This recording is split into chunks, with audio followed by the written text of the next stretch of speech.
안녕하세요. 서울고등병원 정형외과 전문의 런식입니다. 이번에는 삶의 질을 떨어뜨리는 대표적 질환이죠. 퇴행성 무릎 관절염 그리고 무릎 인공관절 수술에 대한 오해와 진실을 살펴보려고 합니다. 일단은 이제 무릎 관절염이 생기면 체념하시는 분들이 있습니다. 아, 이거 유전이에요? 어쩔 수 없는 거죠? 이제 이런 말들 질문을 하시고 하는데요. 정확히 말씀드리면 뭐 유전까지는 아니고요. 흔히 이런 거는 이제 패밀리 히스토리, 가족력이 있다고 말합니다. 생활 패턴 이런 게 오히려 좀 연관이 좀 맞는 거죠. 그 가족들의 식이 습관이나 생활 습관이 비슷하기 때문에 좀 같이 좀 그렇게 나타나는 현상으로 보시면 될 것 같습니다. 태어나서 무릎을 어떻게 썼느냐, 결국은 이제 곡의 영향을 가장 많겠죠. 그래서 가끔씩 어떤 자세가 안 좋나요? 이렇게 질문들을 하시는데, 이제 무릎을 90도 이상 구부리는 쪼그려 앉는 자세, 그런 자세 일을 많이 하신다던가, 아니면 내가 예전에 무릎을 크게 다친 적이 있다던가 그러면 조금 빨리 관절염 오는 경향도 있습니다. 물론 이제 나이가 많을수록 그 발병 비율이 높아지는 거는 맞지만 절대적인 건 아닙니다. 그래서 평소에 관리하고 노력하면은 고령이에도 관절염 없는 무릎 건강을 누릴 수가 있습니다. 남성보다 여성의 무릎 관절염 비율이 월등하게 높게 나타납니다. 여성의 무릎 관절염 환자가 많은 이유는 뭐 여자가 아무래도 더 고생해서다. 맞죠? 저는 맞는 것 같은데 옛날 어르신들은, 어머님들은 막 집안일 하실 때 막 다 쭈그려 앉아서 하고 무릎 꿇고 앉아서 하고, 그죠? 확실히 그러면 관절염은 더 잘 생깁니다. 그래서 물론 그럴 수는 있는데, 사실은 전 세계적으로 봐도 남자보다는 여성이 월등하게 관절염이 훨씬 많습니다. 그래서 그게 단순히 문화적인 이유만으로는 이제 진단을 할 수는 없고요. 아쉽지만 여성분들이 좀 불리합니다. 첫 번째로 이제 남성의 무릎 연골보다 여성의 무릎 연골이 짧고 얇습니다. 약한 거죠. 그래서 아무래도 이제 똑같은 환경에서 똑같이 쓰면 여성분들이 연골이 먼저 손상이 될 확률이 높고 관절염으로 발생할 가능성이 높습니다. 그다음에 이제 갱년기가 되면 에스트로겐, 여성 호르몬이 떨어지죠. 그러면 관절에 염증 반응이 극심하게 일어나게 됩니다. 관절염이라는 게 우리는 닳아서 없어진다고 생각하는데 관절염도 염증입니다. 그래서 물론 물리적으로 닳아서 관절염도 생기지만 가장 큰 원인은 나이가 들게 되면 면역력이 떨어지고 무릎에 젊었을 때 없는 면역 반응이 생기고 염증 반응이 생긴 때문에 닳는 겁니다. 그래서 물리적으로 닳는 게 아니라 염증 반응 때문에 무릎이 닳는 거거든요. 근데 아무래도 여성분들은 이제 호르몬인 저하가 이제 갱년기로 발생하게 되면 그걸 제어하는 능력이 떨어지기 때문에 염증이 많이 생기겠죠. 그러면서 뼈가 닳게 됩니다. 그래서 이제 관절염이 잘 생기는 거죠.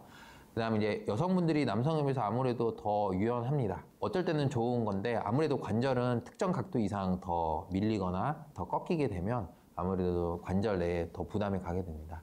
그래서 이제 유연성이 좀 좋으신 분들, 그죠? 그런 분들이 관절염 비율이 조금 높다고 되어 있습니다. 생리학적으로 이제 몸의 구조상 여성분들이 관절염이 좀 취약합니다. 근데 또 재미있는 건 우리나라 여성분들에게 조금 더 많이 생긴다고 합니다. 이건 아무래도 이제 진짜 문화적인 이유겠죠. 그다음에 우리나라는 아무래도 병원의 접근성이 좋습니다. 빨리 병원에 잘 오시고요. 엑스레이도 많이 찍으셔야 해서 진단이 굉장히 빨리 광범위하게 됩니다. 그래서 다른 나라 분들에 비해서 관절염 또 인구수가 또 많이 이렇게 진단이 되어 있죠. 그리고 이제 이게 또 은근히 많이 하시는 말씀인데, 제가 무릎 관절염이 있습니다라고 이제 진단을 해드리면 그때부터 무릎을 사용을 안 하시려고 하시는 분도 있습니다. 근데 그거는 틀린 생각이십니다. 슬픈 얘기지만 한번 연골이 닳고 뼈가 닳은 거는 이제 단 겁니다. 아쉽지만 이제 돌이킬 수는 없거든요. 이제 현대 의학으로는 이제 뭐 인공관절 아니면 완치라는 거는 없고 아끼면서 써야 되는데, 이게 아프다고 해서 안 쓰면 점점 망가집니다. 특히 무릎 관절은 허벅지가 절대적입니다. 무릎을 움직여주고 관절염을 예방해주고 연골 손상을 예방해주는데, 운동을 안 하시게 되면 허벅지는 마냥 가늘어질 거고요. 그러면 관절염이 악화되는 속도는 굉장히 심해질 겁니다. 무릎에 부담이 안 가는 자전거나 계단 올라가기나 맨몸 스쿼트 같이 이렇게 허벅지를 좀 자극할 수 있는 운동을 꾸준히 하셔야 됩니다. 그 다음에 이것저것 안 되겠다 싶으시면 걷기 운동도 좋습니다. 그래서 쉬시는 게 아니라 자꾸 허벅지를 자극하려는 운동을 찾아서 좀 하셔야지 관절염이 더 이상 악화되지 않게 막을 수가 있습니다. 골다공증이 있으면 관절염이 심해질까? 오히려 반대가 됩니다. 이제 관절염이라는 얘기는 염증 반응으로 의해서 뼈가 약해지고 닳으면서 염증 반응을 일으켜줍니다. 그래서 엑스레이 티날 정도로 뼈가 하얗게 찍히거든요. 그래서 실제로는 뼈는 오히려 더 딱딱합니다. 뼈가 약하기 때문에 뼈가 닳는 건 아니고요. 정확하게 관절염은 내 몸에 염증 반응이 생겨서 연골이나 뼈가 닳는 현상이라고 볼 수 있습니다. 그래서 실제로는 물리적인 현상에 의해서 닳는 게 아니라 염증 반응에 의해서 뼈가 닳는 거거든요. 그래서 골다공증이 있다고 해서 뭐 나는 관절염이 잘 생기는 무릎인가? 그렇지는 않습니다. 관절염으로 잘 기본적인 치료를 잘 하시고 이제 잘 버티시다가 이제 결국은 말기가 되면 너무 아프죠. 그럼 우리가 흔히 이제 인공관절 수술을 하게 됩니다. 골다공증은 뼈가 약하니까 내가 여기서 뭐 큰 수술을 하거나 그러면 잘 될까? 수술이 성공적으로 될 수 있을까? 이런 걱정을 하실 수 있는데요. 전혀 그런 걱정은 하지 마시고요. 뼈가 약하다고 해서 거기에 이제 넣는 나사나 인공관절이 딱 세게 안 붙는 게 아닙니다.